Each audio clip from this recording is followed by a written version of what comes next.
Hello, friends. Hello and welcome. Welcome to yours and mine, Cozy Corner. My name is Amanda, and on this channel, we talk about books, and more books. Okay, guys, so today this video is going to be a little bit different from my normal videos. And the reason is because this was on my mind last night, and I just to me, the YouTube videos are great fun. I enjoy doing them. It's something that I just do out of fun, not planning to, quit my job anytime soon to do this. But it's also, when I do these videos, it's almost like a diary in a sense, a reading diary of sorts, a reading journal, a verbal reading journal. So when things come to my mind that involves, reading books, authors, whatever, me putting it out on this video is just really helpful, way more than I would have anticipated. So anyway, I say that to say I had a stand on this side of the room. I never recorded on this side of the room. I always do it on the opposite side. Well, I had a stand and it had my washi tapes on there, but I had to do something else with that. So I needed to find a new stand. So I bought the stand, and as I was, rearranging, moving my shelves from this side over to, from that side over to this side, and putting the shelf together, I wanted to make certain that I was putting my books in the correct order. And one of the things that I did was the books that I received that I borrowed from the public library, I put them down on the bottom here so that I don't accidentally mix them with the ones that I own, which I probably wouldn't do since they have a sticker, but nevertheless, didn't want to mix them up.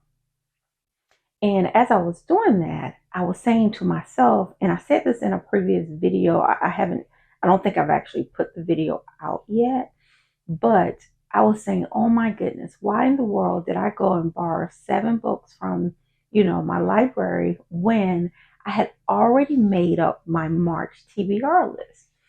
And so I'm going back and forth trying to figure out, okay, am I going to read these books for March, or do I need to just turn them in, or, keep the list that I have? You know, don't really know. If I could, I would read all of them simultaneously, just put them all in my head. But of course, of course, that's not something I can actually do. Well, anyway, one of the things that is really important to me is to make certain that I read Black authors, you know, throughout the year. I am not one of those people who just wait till February and then all of a sudden we start reading Black authors. No, I read them throughout the year. Well, let me take you back first before I say what I'm going to say. Last year, I decided to sign up for a reading challenge, 3 as a matter of fact. And one of the reading challenges is the Anti Brain Rot Challenge by At This Story Ain't Over. Check out our page, really good stuff on there. Well, with her challenge, one of the rule number 3 says, read at least one book by a BIPOC author for every book you read by a white author. Now, of course, I was like, well, this isn't going to be an issue because I read Black authors throughout the year.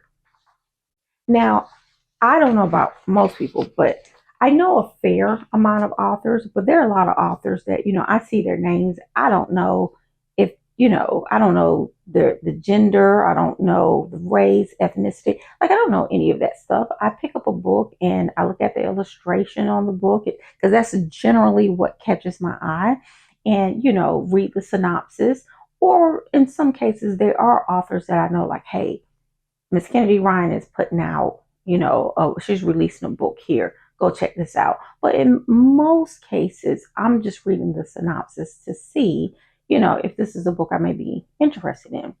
Well, I said I was going to go back and for 2025 and just make a list of authors based off of their race because, like I said, I knew I read all kind of authors, white, black, Asian, Indian, whatever. I read all of them. But I have to say, I was completely shocked when I went back to look at the numbers.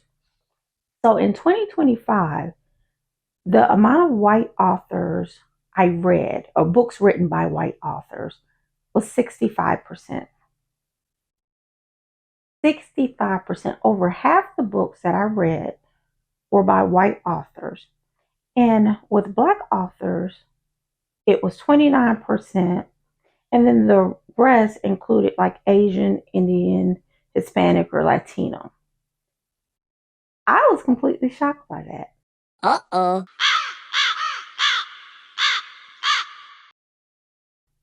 Now, let me make it clear. A good book is a good book. I don't care who wrote the book. A good book is a good book. But I honestly thought that I was given the same amount of attention to Black authors that I was given to any other authors.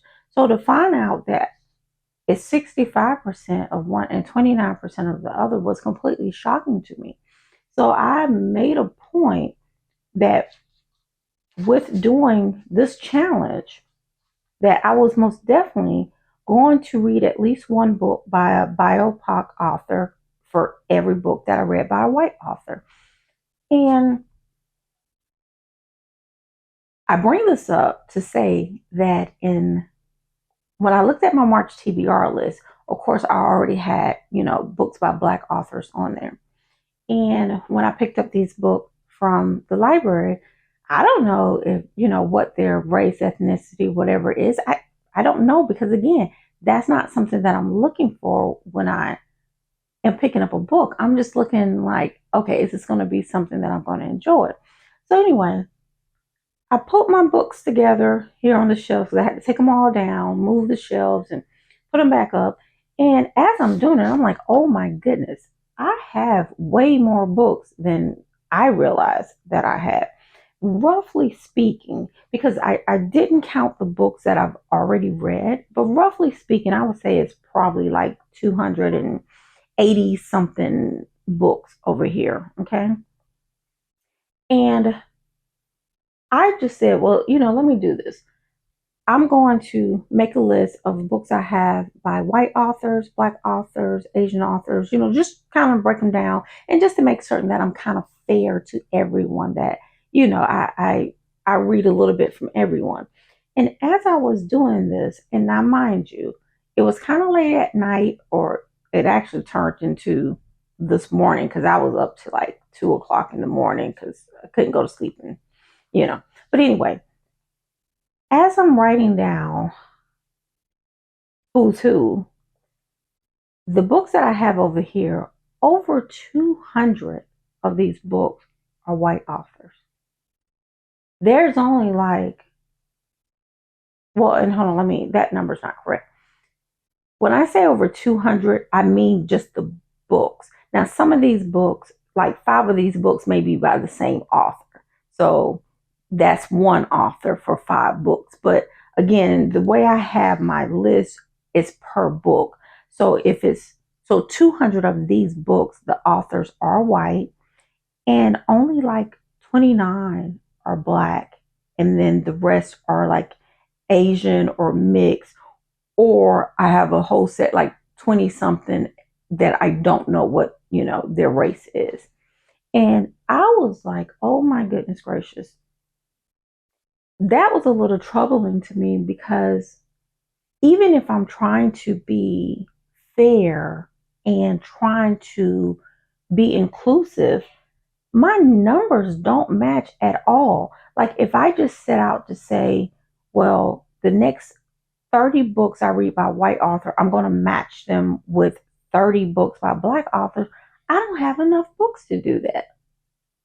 And I was just, again, completely shocked. And I think that this is so funny how um, how you can just see life happening and being reflective in a certain way. And what I mean by that is when you hear people talk about diversion and inclusion, it's not because in this example, it's not because, okay, we don't want to read books by white authors. Of course, I want to read books by great authors. I don't care about that color. I want to read books by great authors.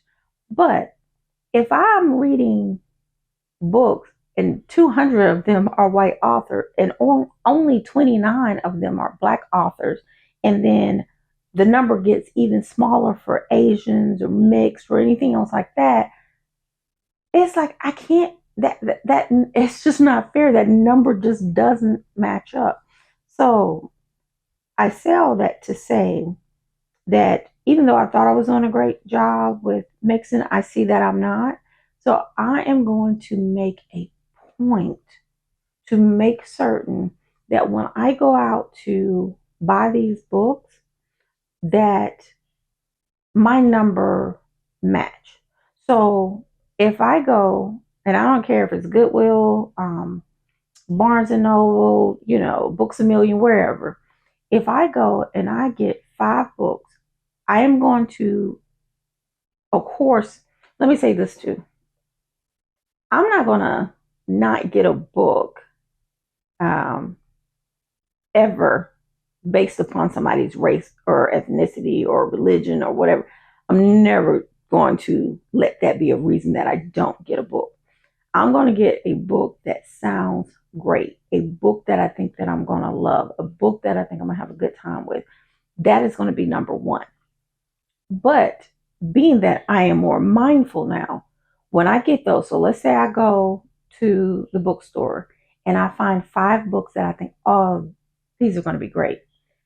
After I have picked those 5 books, then I'm going to try and figure out, okay, what is the ethnicity of the authors of these 5 books?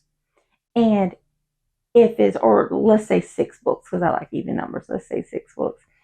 If 3 of them are biopic and 3 of them are white, wonderful. That's great. I'm going to go with that. But let's say that I get them and they all are white and I have no BIPOC authors in there, then I'm going to purposefully find books that are written by those authors and get those books as well. And again, I'm never going to go and pick up a book that I think isn't good just because it's a BIPOC author, because that would make absolutely no sense. Nobody wants to read a bad book, regardless of who the author is. None of us want to do that.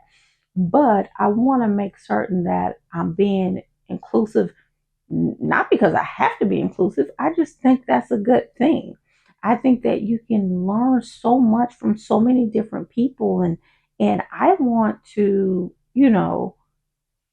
read stories written by all different people and people, different cultures, all of those things. So, in order for me to do that, again, I have to be mindful of it. So, I'm just going to make a point to do that. Now, there are some authors that we know. We know when we hear the name. Um, I know that those are black authors, and I definitely will continue to read their stuff. And again, like a Kennedy Ryan, a Tiffany D. Jackson, um, Joelle Wellington. Like, we know certain authors, and we have like our Alice Walker, Toni Morrison, James Baldwin. I want to include them too, but I also want to make a point to include the new authors that are alive and that's out there and putting out great books that a lot of people may not know about, or maybe I just don't know about. But the whole point of this is that I want to be more mindful. I thought that I was on the right track. I thought that I was being inclusive, and it wasn't until I did this number that I saw how far apart things really were. And I hope to rectify that. And again, I'm picking out books first based upon if I think I'm going to love and enjoy the book, not caring about what the race is of that author. But after I've picked those, then I'm going to pay attention to it. And then I want to make certain that those numbers evenly match. So I just want to share those things with you. And, I wonder, am I by myself on this? Have I been the only person thinking they were, really being inclusive and kind of not? Um, I don't know. But that is my plan. So even though I wasn't planning to buy more books, because my shelves are really getting full, as you guys can see. I mean, I got them like double stacked and everything. And I really don't have room for more books. And let me be clear, if I had enough space, I would have way more bookshelves than I have now. I just don't have the space for it. But so I didn't want to buy a whole bunch of, other books. But in this case, I'm definitely going to have to, because again, if I'm trying to match these numbers, I'm so far and few between here, and I may also, try to use my Kobo more. I keep saying that every year and I really don't. So I don't know. That one I could be actually lying about. But anyway, guys, I just wanted to share that with you guys. I hope that you stuck around to the end of the video. And again, if I'm not alone in this, let me know. Um, I really just really thought I was doing a good job, and I see that I need to step my game up. But anyway, I thank you guys again for sticking around with me. Hope you would like and share and subscribe, and I will talk with you guys next time. Bye.